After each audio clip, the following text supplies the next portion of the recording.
Mabilis na nakalusot sa plenary deliberations ng Kamara ang panukalang 2024 budget ng Presidential Communications Office.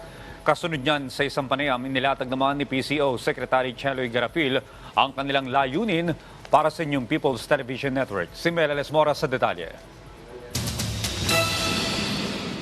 The interpolations on the proposed budget of the Presidential Communications Office, including attached agencies and corporations, is hereby terminated.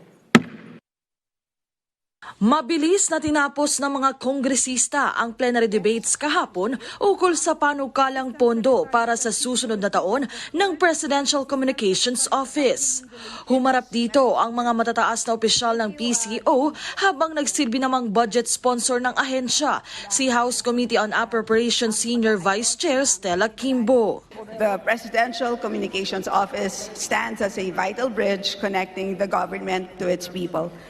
The PCO ensures that the heartbeat of our nation's initiatives, policies, and programs reach every Filipino, fostering a deeper understanding and relationship between the government and its citizens. Sa deliberasyon, isa sa mga natalakay ang Media and Information Literacy Campaign ng PCO na naglalayong mapaigting pa ang paglaban sa fake news sa bansa. Nakakuha naman ito ng suporta hindi lang mula sa mga kaalyado ng administrasyon kundi maging sa oposisyon. Kaisa po ako ng PCO dito sa program na ito or projects, yung Proposed Digital Media Literacy Campaign, at sumasang-ayon ako sa ating kagalang-galang na sponsor na madagdagan ang budget kaugnay nun, at ako po ay ay susuporta po sa ganung mga panukala. Bukod dito, muli namang naungkat sa plenaryo ang bilang ng mga undersecretary at assistant secretary ng PCO, bagay na dinipensahan ni Congresswoman Kimbo. Just to clarify, ang mga assistant secretaries po natin ay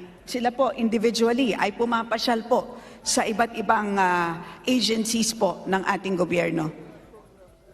Okay. Kasama po sa kanilang trabaho yan na pang-araw-araw, Madam Speaker. Sulit na sulit po ang sweldong ibinabayad po ng ating gobyerno sa ating 12 Assistant Secretaries, Madam Speaker. Sa isang panayam, nagpasalamat si PCO Secretary Cheloy Garafil sa mainit na suporta ng mga mambabatas para sa kanilang budget proposal, gayon din sa mga nakalatag nilang programa. Bilang attached agency ng PCO, may ibinahagi ring update ang kalihim ukol sa inyong People's Television Network. Marami kaming plano sa PTV4, hindi siya number 2, hindi yun ang aim, number 1. So, marami exciting times ahead para sa PTV4, tsaka pati IBC 13. Kaya marami silang nakalinyang programa which I'm sure ma-excite lahat. Pagtitiyak ng PCO, patuloy nilang paiigtingin ang pagserbisyo para sa ating mga kababayan sa ngalan ng bagong Pilipinas.